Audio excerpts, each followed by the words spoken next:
Hey everyone, आ गई हूँ मैं वापस लव आइलैंड के एपिसोड 8 को लेकर। जिम्मी खुद से ही कहता है कि तू मेरे पास वापस आएगा, वो ऐसे ही मुझे छोड़कर नहीं जा सकता, वो मुझसे प्यार करता है। दूसरी साइड पर तो घर वापस आकर रोने लगता है। कुछ टाइम बाद जिम्मी उसे कॉल करता है, लेकिन तो कॉल को रिसीव नहीं करता है। वो बार बार उसके कॉल को कट कर देता है। इधर जिम्मी थोड़ा परेशान हो जाता है। वो जानना चाहता है क्या तो घर वापस चला गया है। तो वो फाइनली ते को कॉल करता है।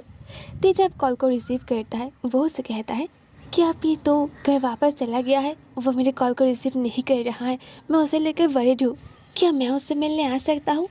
ते गुस्से में कहता है तुम मेरे भाई को अकेला क्यों नहीं छोड़ देते। मैं जानता हूँ कि तुम्हें उससे प्यार नहीं है, बट फिर भी ये बात मैं तुमसे पूछना चाहता हूँ, क्या तुम मेरे भाई से लव करते हो।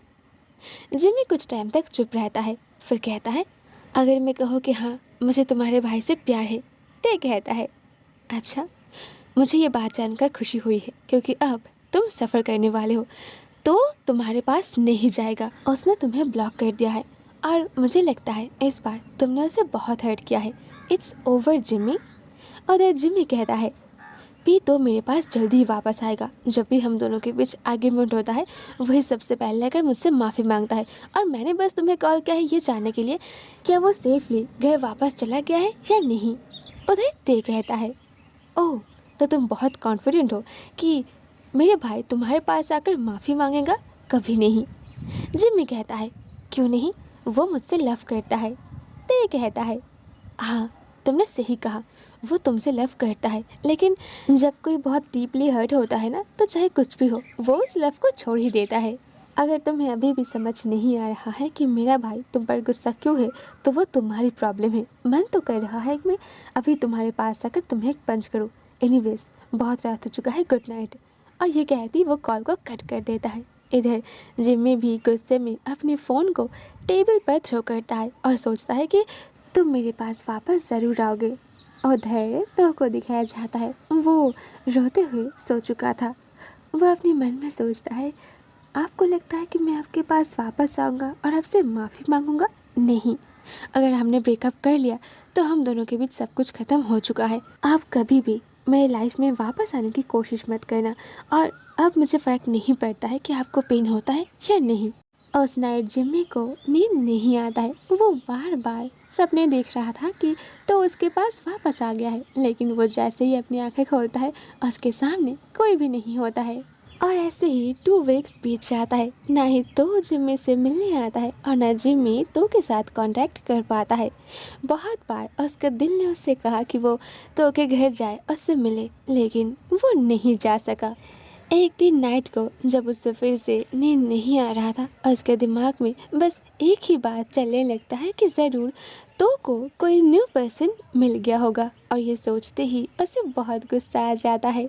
इसके बाद 1 वीक बीत जाता है तो फा और ते की मदद से एक न्यू कैफ़े ओपन कर लेता है और ज़्यादा से ज़्यादा वहीं पर टाइम स्पेंड करता है। इन दिनों एक न्यू कस्टमर जो एवरीडे कॉफ़ी पीने आता है, और तो को सैड देखकर वो हमेशा उसे इनवाइट करता है कि क्यों ना वो उसके साथ थोड़ा वॉक करे। तो कैफ़े बंद करके तो समटाइम्स उनके साथ वॉक करने जाता है।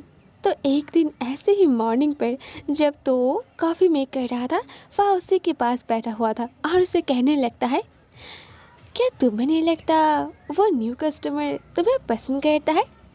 तो कहता है I know but I don't like him, और अगर मैं अभी उनके लिए अपना दिल ओपन करूँगा ना तो ये थोड़ा जल्दी हो जाएगा।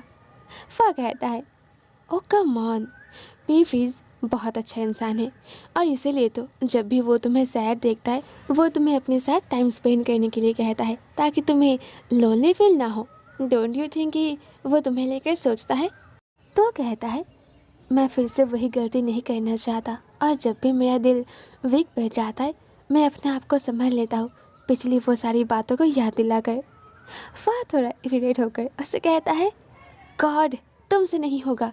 तुम मान क्यों नहीं लेते कि तुम भी पी फ्रीज को पसंद करते हो? मैंने नोटिस किया है जब कस्टमर नहीं होता है तुम उस कप पर किसी का फेस ड्रॉ करते हो, एंड मुझसे झूठ मत कहना कि वो पी फ्रीज का ही फेस है। तब तक फ्रीज कैफे पर आ चुका था और वो दूसरे साइड पर बैठ के अपनी कॉफ़ी के लिए वेट कर रहा था। और तभी फा उसकी ओर देखकर लाउड वॉइस में कहता है कि प्री फ्रीज, आपका कॉफ़ी रेडी हो गया है, लेकिन आपको खुद आकर यहाँ से लेना पड़ेगा, तो आपके पास नहीं जाएगा। इधर तो फा की हैंड पे हिट करता है और फ्रीज की ओर देखकर कहता है कि नहीं, आप वही रुको, मैं अभी आता हूँ। तो वो कप लेकर उसकी ओर चला जाता है। इधर ते फा के पास आता है और कहता है, फा, क्या तुम पी फ्रीज को लेकर मेरे भाई को टीज करना बंद करोगे? फा उसे कुछ कहने के लिए उसकी हैंड को होल्ड करके कैफे से बाहर लेकर जाता है। तो काउंटर पर वापस आता है, लेकिन कोई भी कस्टमर को ना देखकर वो अगेन फ्रीज के पास ही जाता है और उससे पूछता है, क्या आपको कुछ और चाहिए? फ्रीज कहता है कि नहीं, मुझे अभी सिर्फ कॉफ़ी ही चाहिए था। तुम ये कैफ़े कब बंद करोगे? तो कहता है कि जैसे ही उसका क्लीनिंग ख़त्म हो जाएगा वो बंद कर देगा। फिर वो अपने काम में लग जाता है। सडनली फ्रीज उससे पूछता है, क्यों ना आज हम साथ में डिनर पर जाए, तुम ते और फा को भी इनवाइट कर लो। तो उसकी ओर देखता है और कहता है, ठीक है, मैं पहले उनसे पूछ लेता हूँ। फ्रीज कहता है, वैसे तो मैं ये बात बहुत पहले ही तुम्हें बताना चाहता था, पर तुम बहुत सैड दिखते थे, लेकिन आज लगता है तुम्हारा मूड बहुत अच्छा है। ये सुनकर तो के चेहरे पर स्माइल आ जाता है। फिर वो एक छोटा सा स्पेशल केक लेकर फ्रिज के टेबल की ओर जाता है, जो वो पहले से ही उनके लिए बना के रखा था। आप इसे टेस्ट कर सकते हो, इसमें ज़्यादा स्वीट नहीं है। फ्रिज कहता है, हाँ, मैं इसे टेस्ट करूँगा। और पिछली बार तुमने जो मुझे दिया था ना, मैं तो उसे खा ही नहीं पाया। मेरी बहन को स्वीट बहुत पसंद है, तो इसीलिए उसने ही सब कुछ खा लिया। बहुत जल्दी उसका बर्थडे है, तो अगर मैं तुम्हें एक केक का ऑर्डर दूँ, क्या तुम मुझे बना के दे सकते हो? तो स्माइल करते हुए कहता है कि हाँ, ऑफ कोर्स। फिर वो काउंटर पर वापस आता है और क्लीनिंग में बिजी हो जाता है। लेकिन तभी अचानक उसकी नज़र डोर से बाहर जाता है और वहाँ पर जिम्मी खड़ा था। जिम्मी को यहाँ देखकर तो बहुत सरप्राइज हो जाता है और उसके चेहरे पर जो स्माइल था वो गायब हो जाता है। वो क्लीनिंग बंद करके जैसे ही डोर के सामने आता है, उसी वक्त ते वहाँ पर आ जाता है और वो डोर को ब्लॉक करके उसे इशारा करता है कि अंदर जाने के लिए, क्योंकि वो नहीं चाहता कि फिर से जिम्मी और तो एक दूसरे से मिले। हाँ, शायद लौटूंगी बहुत जल्द नेक्स्ट पार्ट के साथ। See you soon, Tata.